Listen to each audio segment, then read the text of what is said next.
To whom much is given, much is required. Part of that requirement is sharing. Culture is the heartbeat within our lives, and it's at the core of so many things. While we live in a time when we are starving for wisdom, I welcome you to your wisdom retreat at Culture Raises Us. Marlon Wayans, today's guest, accomplished actor, comedian, writer, producer, who many may know from some of the many iconic films like Don't Be a Menace, Scary Movie, White Chicks, and his time on the Wayans brothers sitcom with other members from his super talented family tree. This is just a really small sample of what he's accomplished to date, but definitely I think sets the tone for what's to come from him. And before he gives us a little more insight on that, we'd love to start with our signature question. When you hear culture, bro, what does that mean to you? Culture is, I think, it's the importance put on the synapse created by the past and the future. So it's really what presently is relevant and how you can affect the time, space, and energy of this moment. But you're also affected by the past, and you're also affecting the future. And that, to me, is the culture. And it doesn't always, it's not about, to me, the culture, the movements always start with the oppressed, because I think they are the innovators. I think the oppressed, I think the nerds that are forward thinking, that are bullied for being strange, but really they're actually predicting the future because they're well read. Who knew superhero movies was going to take over our industry? We didn't. The nerds did. Who knew, right?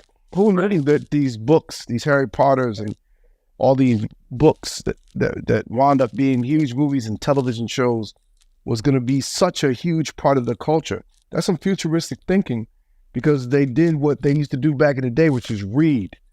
And so, you think about Black people who were able to take their pain and turn it into art and create music and create songs and create great films and books and things based on oppression that squeezed it out of us, which now more oppression made hip hop happen, and the culture is created through the pain of, I think, the oppressors. That's what makes for the culture, and that's why it comes from such a great place. I love where you say culture is made from the pain. It's such a powerful statement in itself.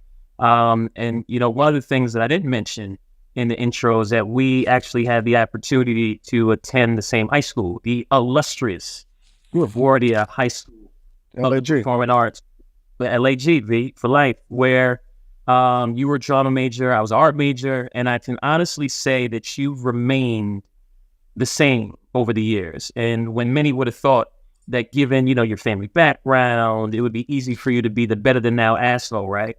And you've always been the complete opposite and been someone who I think is a great example of this culture of building family and community, given some of the things I've witnessed from high school to date. Talk about being a member of the Wayans family magic and the building your own lane within that with some of the best mentors and I think examples around on a regular basis. I grew up way too poor to not be grounded. I was grounded the majority of my life. 17 years of my life spent in the projects in New York City. Before we was a famous family, we was a bunch of niggas. And just a bunch of smart niggas that stayed out of trouble. And all glory to, first and foremost, God, who gifted me with my parents, who gifted us with a great work ethic and great sensibilities, and just a sense of what really is supposed to be prioritized in life, which is family, friendship, love, all these other things that, we aspire for don't mean anything. It doesn't mean anything if you're a great actor and you're an asshole. If you're a great producer and you're a dick. If you're a great stand-up comedian and people hate you when you're off stage. Right. Before I'm any of those, I am a son. I'm a brother. I'm an uncle. I'm a father. I'm a cousin. And I'm a friend. Those roles in life really should dictate who you are in terms of your business. And if you stay grounded in that and just know that working toward the betterment of those 5 areas in your life, you can't help but remain grounded. That's all that's important to me. That's what I put first. I see it in your walk, and I look at your brother, Keenan Wayans, for me, was probably the first real example of someone who literally put his family on. I mean, like literally, and in a position to thrive. Was this very intentional back in the day, or was this something that just kind of happened with the blossoming of all your respective kind of careers? I think Keenan had a vision. I think he saw something. I think that he knew him being the second oldest, and the oldest brother was, getting into trouble. And he knew that if he could just make it, that we would all follow. And so he made it a point to make it. And then he, created this olive branch in which we all crawled on, and we just kind of learned the industry. It's those that want to do it, come do it. And me, Sean, Kim, Damon, we was all interested. And Keenan always had lessons for us. And I remember being a kid and Keenan making us watch Kentucky Fried Movie as he went to the clubs in the 80s with no drawers on, because he knew he was going to get some vagina. And we'd watch those movies at his house, and he'd come back and be like, what y'all like? What was funny about it? How would you make it funnier? And we would tell him. And I think he knew then. We was like 10, 8, 7 years old. My brother Damon taking us to comedy clubs to watch him create great stand-up, right? Some things you can't write. Right. God wrote that story, and and if you think about it, what my brother taught me and Sean, now I have their kids under my belt. And these niggas got a lot of kids. Damon's kids and Keenan's kids and Deidre's kids and my kids and Sean's kids. Like, I have to be an example for them. And I got to create that next wave and that next generation, which to me is going to even be as bigger than the generation we came from, because there was like 5 of us. There's literally 17 kids in my family that's going to be doing something. I love it. You talk about this next generation and you talk about the evolution. I think one of the most beautiful things for me in looking at your journey was the family that I literally witnessed you build outside of your Wayans family in the hallways of LaGuardia with Omar and Mitch, right? And for anyone who went to school with us, I mean, they can attest to the fact that you 3 were always tight then, and that moved into adulthood, right? With absolutely really excelling in your respective areas of excellence while still kind of working together and supporting each other. Was there a bit of your brother's blueprint that you kind of took in shaping this type of bond and brotherhood?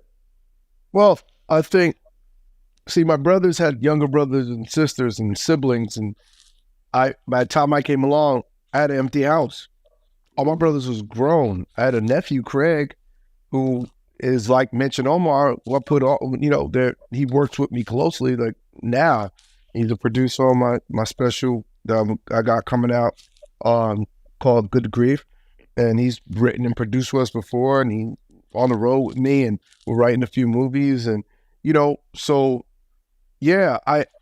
my brothers always had lessons for me, and I just told my other brothers, Omar and Mitchell, what we need to do.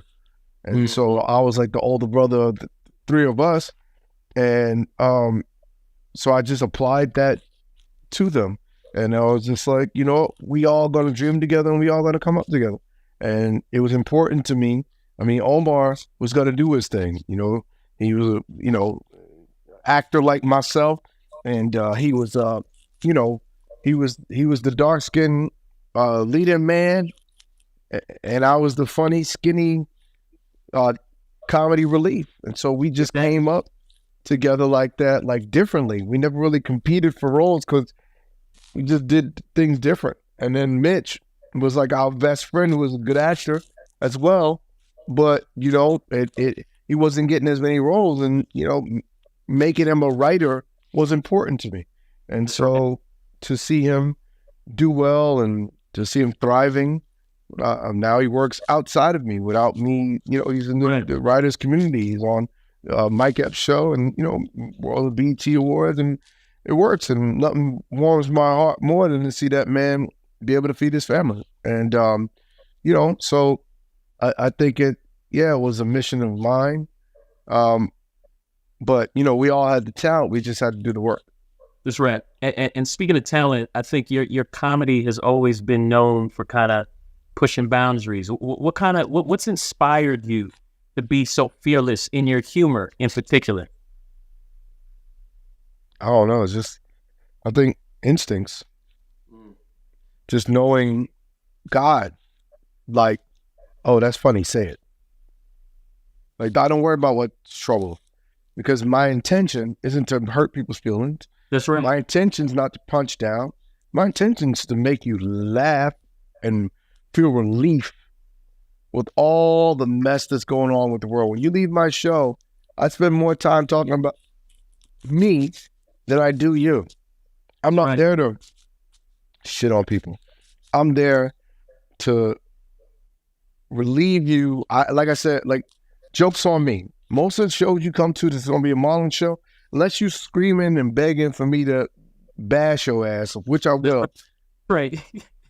If you're begging for attention, you're going to get it and you ain't going to like it. Right. But for the most part, I just want to do my show. Come enjoy, come laugh, joke's on me. Well, you're sharing your gift. I think when you started this answer, you talked about, I'm just doing what God put in me. And you're doing it from you're doing it from a place of sharing the gift that he's put in you. And I'm so glad that you're tapping into it, especially from that lens on how you then distribute it, because then it's a truly unfiltered expression, right? Because it's a gift. Because I trust it, because God, I'm not writing it. Inspiration is writing it. And inspiration is only God. That's my close relationship with God. I hear him say this, son. Okay, I'm going to say that. That works. And that sounds crazy, but I'm just aligned like that. Like, I trust that when it comes out of my mouth, I trust my goodness, I trust my instincts, and I trust the math of what I'm putting together, and I'm going to make people laugh with this. No, and I do. It's hard to cancel somebody that's been here for 30-something years, right? I know what I'm doing. I know how to tell a joke. I don't care how sensitive y'all get. And even if you ever cancel me, that's going to be probably like a couple of thousand people. Everybody else is going to come to the show like, I'm sorry. Those call sensitive ass people. Yeah. I know how to tell a joke. I know how to do it. When you do White Chicks, we know what we're doing. Right. When we do a movie, White Chicks, that could have been all kinds of mess. Don't be a menace. We do lampooning to make fun of ourselves and others. You know, that's just what we do. We do it well. Yeah, and you know, your career has seen, I think, success in so many different forms of entertainment, from stand-up, as we're talking about, acting and producing in some of these shows. How do you balance these kind of different aspects, and how does each kind of contribute to your overall artistic expression? I think it's not that I balance it. I just work hard. Yeah. Every day. Like, right tonight, normally every weekend, I'm on the road doing stand-up. Yeah. I just filmed a special, so now I got to think about what my next set is. I go back on the road in 10 days with a brand new hour.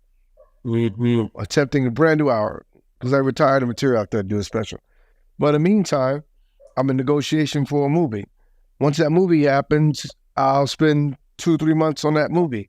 And then on the weekends, I'll be doing stand-up. But then the movie's done, and I got 3 or 4 TV projects I'm working on. It's just when it comes up, right? That's what gets the attention. You're like a chef in the kitchen cooking different meals. Taste that soup. Soup's ready. Oh, this gazpacho's almost done. What about the salad? Let's wait for a little while for the salad. What's the roast doing? I put that in the oven. Let me taste that chicken over there.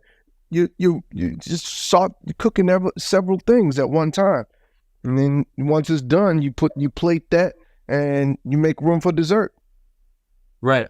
So what's the process of once we go through that filter of taste and everything? So like comes back to your roast is real dry. What's breakfast? What's he say? What you mean? I don't believe in nothing dry. I cook it to perfection. I love that. Now, you can add some seasoning if you want to, but I cook mine to perfection. You ain't gonna get my souffle with a raw middle. It's gonna be perfectly done. I know what I'm doing. Now, thank you for the notes, but I'm gonna do this way. I want you to receive it. Enjoy that. And then you go, but now that I ate, what's next? Breakfast. Got another meal for you. It don't stop. Yo, and I look at comedy and often it serves as a means, I think, to address a lot of social issues. I think comedians like yourself are some of the smartest people in the world, especially with dealing with some of the topics and challenging stereotypes and provoking thought. How do you see your comedy contributing, though, to the important conversations and making a difference in society? It's just, I think laughter eases tension. If you can laugh about it, we may not be on the same team. I got a room full of Democrats and a room full of Republicans, and I cracked the right joke, and the Republicans laughed and the Democrats laughed. What we did was we took that divide and we eliminated it.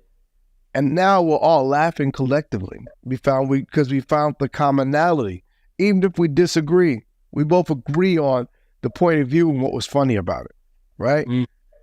Bunch of black people, bunch of white people. I find the right joke. I don't care if it's about black people. Everybody's laughing, including the black people and the white people. I found the right joke. I just write white joke. White people are laughing, black people are laughing. Now I talked about race, and I brought everybody together with a laugh. And I think we were able to do that with society, right? I think if you look at like Don't Be a Menace, we took hood movies and took the violence out of them and took the danger out of them. Was like, what's funny about them, right? Because there's things to laugh about, not just cry about.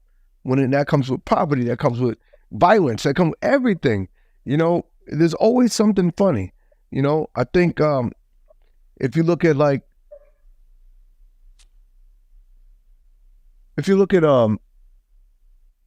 Men on Films on Living Color, it's the first time we had gays in our living room.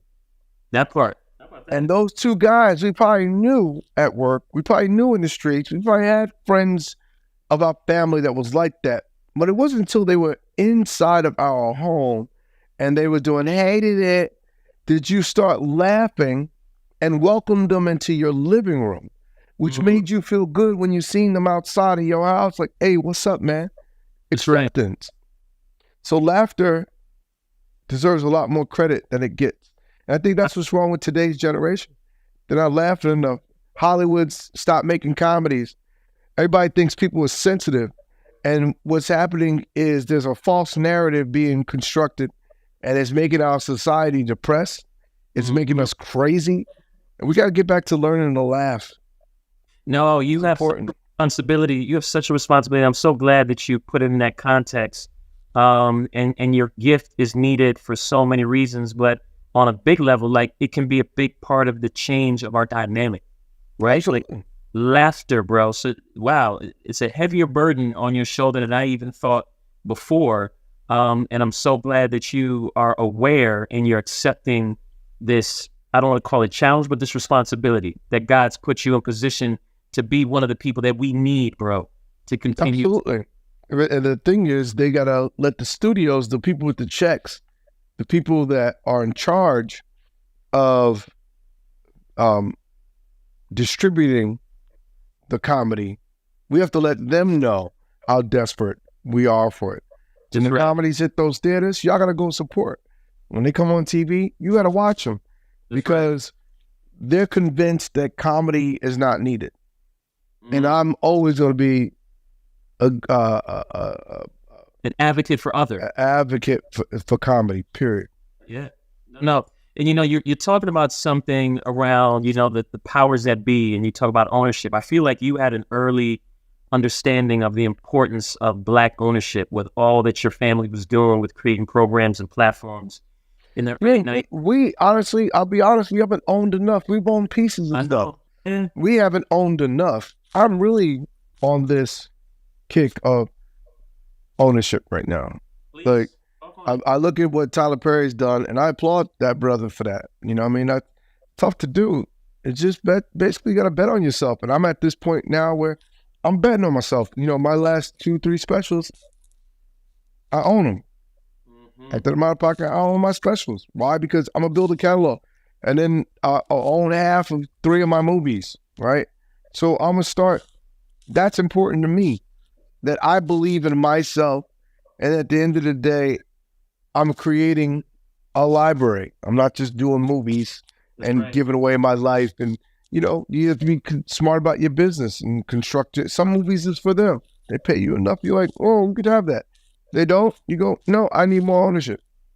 I believe in this. Ownership and equity is your new big thing. Absolutely. For sure. So what advice would you give, you know, aspiring comedians or entertainers who are looking to kind of break in to this industry, right? And not only just break in, but make a lasting cultural impact, which I think you have a history of. You have to log your hours, man. It's about the hard work.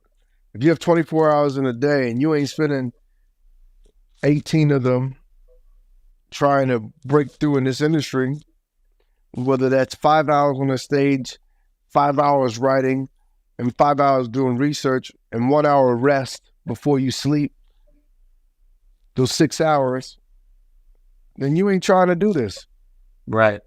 Put in the Trying work. to do this, dedication.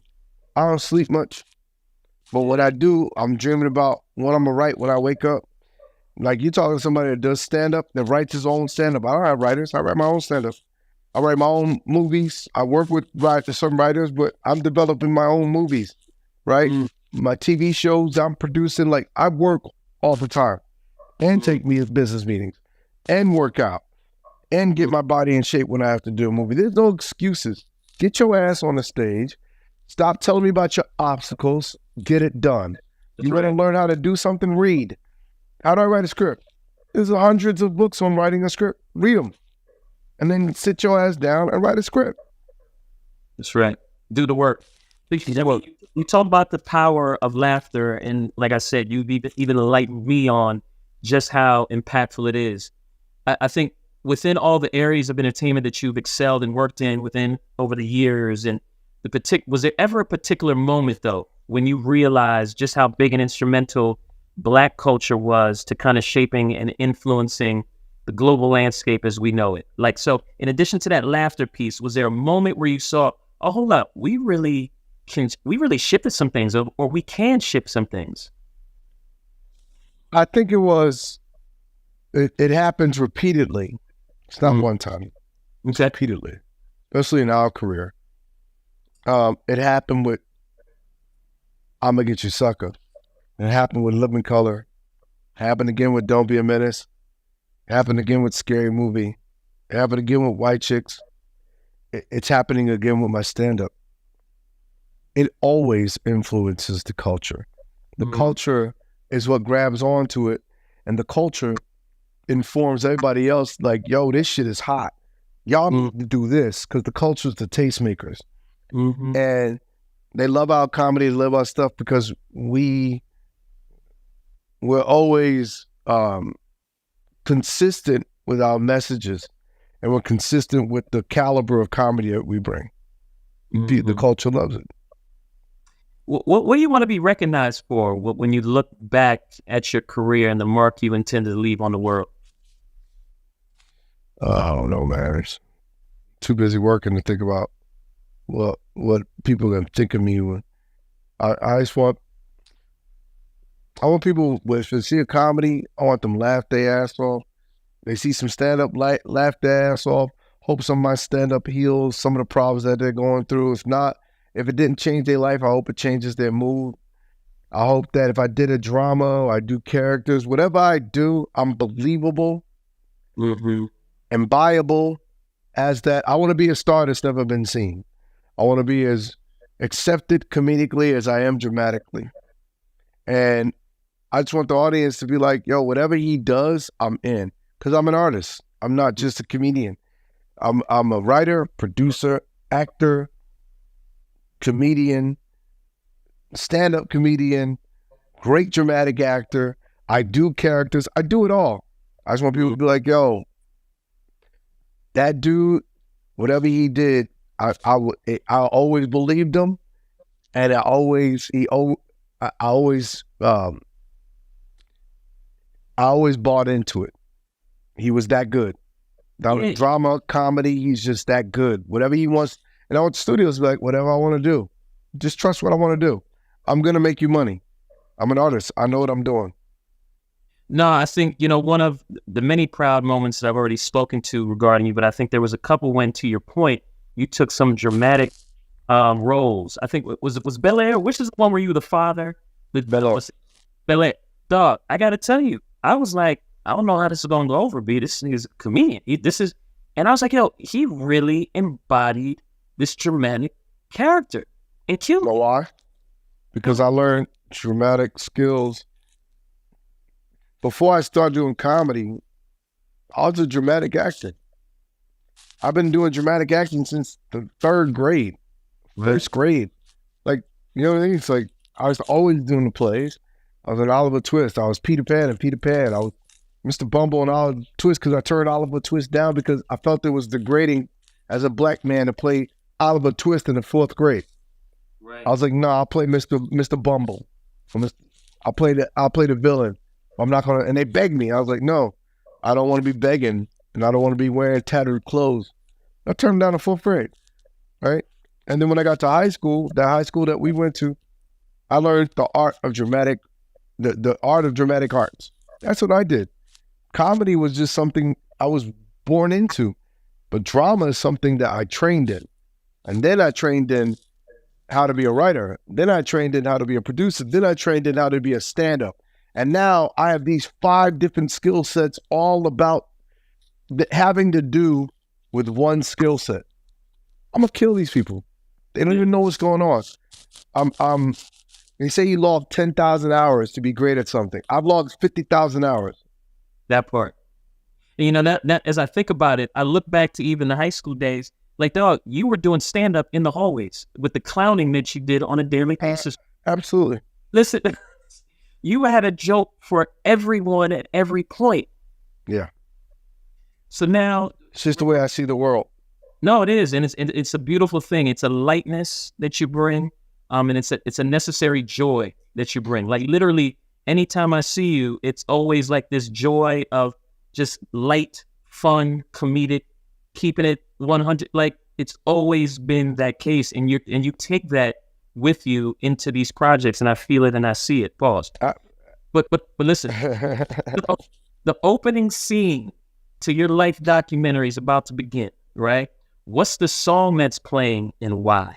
Probably Frank Sinatra, My Way. Okay. Why? Because I'm doing it every which way I can, only to get to do it to my way. And eventually, over time, even though I'm going through all these different things, it all winds up that I'm doing it my way. Whatever God has written for me, I'm going to do the work. I'm going to enjoy every experience I've ever gotten into, even the bad ones. And I'm going to do things my way because it's going to be earned, because I'm going to respect from my comrades, people in the industry, investors, to know that my intention and know that I have a very interesting skill set. And if you bet, and we all bet together, don't hedge your bet, we're going to make some money together because I know what I'm doing. My audience loves me and I love them. And we connect in ways that y'all will never understand. And I don't care if it's a movie, I don't care if it's TV, I don't care if it's brands, because that's the next level. It's letting these brands know, hey man, give me your dishwashing liquid. Give me your lotion. Give me your cell phone. I'm going to sell the hell out of it because I'm an audience. when I was at Nike, I think you reached out to me and was like, yo, dog, what can I do? How can we make something happen over there? And I was kind of different situations. You're right. Yeah, but one day they gonna call me, or there'll be another sneaker on the market that they're gonna wish that they was like, damn, I should have invested in that. Whether they want to or not, they were smart. They've come find me. I'm telling you, it's only a matter of time. I'm staying young for a reason. I'm 51. I still look in my 30s. That's right. And when I'm shaving down, I could possibly touch 29. Like, for real. And I'm staying young because I feel like I have so much more to do, and God's not aging me. That's because He wants me to stay right where I'm at, because I got a nice 20-year run to be the dopest superstar that's been created. And so I'm staying young because I'm going to get these brands. I'm going to get all this stuff. Everything I want. And I know how much I want. I know what I'm going to do. And if God has me living and breathing, it's going to happen. I love it. So, we end this conversation with the analogy of what 3 seeds would you want to leave with the stewards of culture moving forward?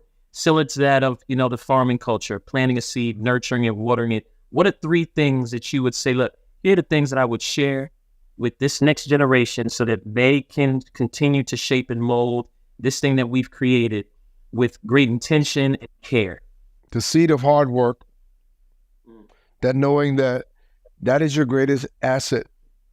Hard work is the greatest talent you could ever have, because those that aren't talented in something, if you do the hard work, you can become masterful in something you was terrible at. I don't care if it's piano.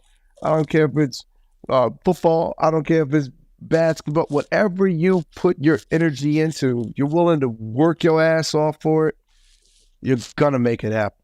So hard work is the necessity. And also I would say determination and creativity. Plant that seed, because determination takes you to not do things in a conventional way. That determined people learn to create their opportunities, that you don't wait on opportunities. I laugh when I hear about actors waiting on audition. Nigga, I could have wrote 6 movies while you waiting on these auditions. That's right. Go ahead. Meanwhile, when those auditions come to me, I'll go off one if I like it. But if not, I'm on a stage. If not, I'm writing something. Why am I going to sit there and wait on Hollywood to open up a door for me when I could put a detonator on that door and blow it wide open and put me and my family on and bring us through? I create opportunities. I will kick a hole in the wall before I wait for a door to be open. And the last one, I would say,